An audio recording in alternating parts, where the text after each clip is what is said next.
So basically, I added this number available property in the movie class and then created a migration. I modified this migration by adding this SQL method here. And this is required to initialize this number available column. And finally, I modified the API by adding this line in the for each block. So pretty simple. We're done with the happy path. Now let's think of the edge cases. What are possible edge cases here? We have 4 edge cases. Customer ID is invalid. We don't have any movies in our DTO, so the list is empty. 1 or more movie IDs are invalid. And finally, 1 or more movies are not available. Now I'm going to explore these edge cases with 2 points of view, defensive and optimistic.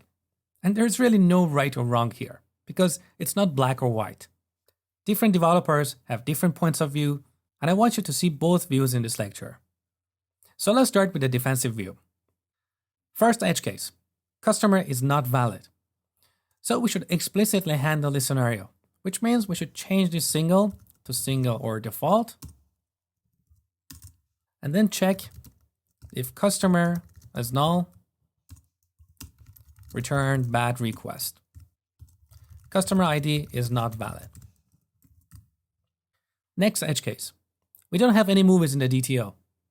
So if new rental.movies.count is 0, return bad request. No movie IDs have been given. And potentially we could move this up, because if we don't have any movies in this DTO, we don't want to query the database to get the customer. Next edge case. 1 or more movies are invalid. So once we get the movies from the database, we do a check like this. If movies.count, now I just realized that I forgot to apply toList here, because previously our movies object was an iQueryable object, but I'm looking for a list. Now we get the count of these movies, and if they're not equal to count of movies in our DTO, that means 1 or more of the movies were not loaded. Again, return bad request.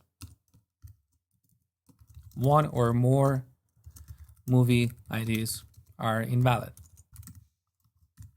And the fourth edge case. A movie is not available. So in our for each block, if movie.number available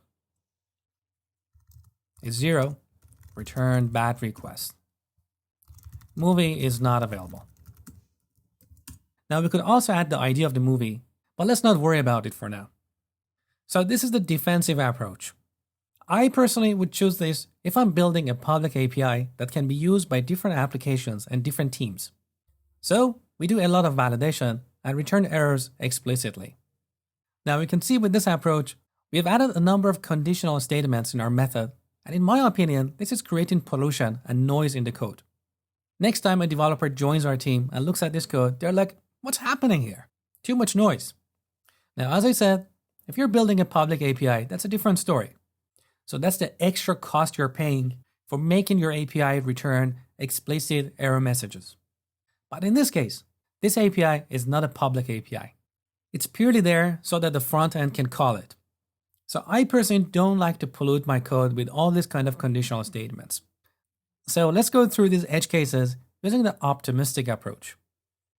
For the customer, I'm going to go back to the single method. And then we don't need this if block here. For the movies, I'm not going to do this extra check here on the top.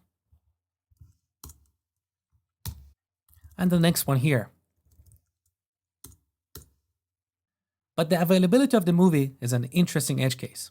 Even if we assume that the client is sending us movies that are available, it's possible that a hacker calls this API 100 times for a valid movie, and this movie will eventually become unavailable. And this property, number available, will end up being negative. And this should never, ever, ever happen, because it can totally mess up with future calculations. So I want to explicitly check for this mainly to prevent a malicious user from messing up with our application. For the other edge cases, the current implementation does protect our application, so we don't need any extra code. So I showed you two different ways of handling edge cases, and it's really up to you which approach you prefer. Just remember, with the defensive approach, you pollute your code with a lot of validation checks, which are not always required. So these extra lines of code can make your maintenance and future development more costly. And that's why I personally prefer to use defensive programming when I really have to. All right, our API is ready. Next, we're going to start working on the front end.